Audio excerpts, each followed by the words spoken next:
Welcome to the Learning Pines YouTube. We hope this video helps. In this video, I will explain how to make cheese using milk powder. First, let's reconstitute our milk. You'll need 1 cup of milk powder and 3 3/4 cups of water. Mix these together really well until there are no lumps. This ensures a smooth base for our cheese. After mixing, pop it in the fridge for at least 4 hours.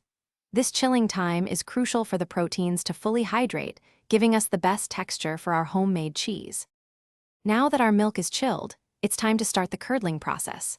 Gently warm the reconstituted milk on the stovetop until it reaches 90 degrees Fahrenheit.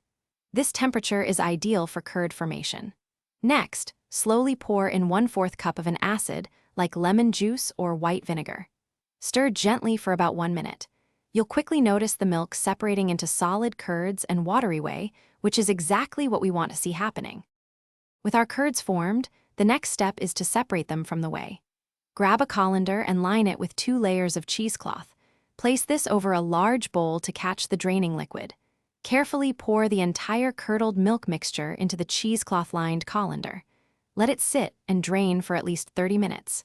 This allows most of the liquid whey to separate, leaving us with the solid cheese curds. Finally, it's time to finish our homemade cheese. Gather the corners of the cheesecloth and gently squeeze out any excess liquid. Be firm but careful not to break the curds too much.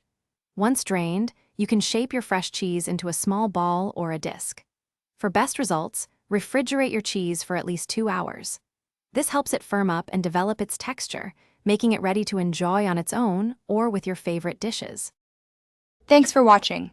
Consider subscribing if we helped you.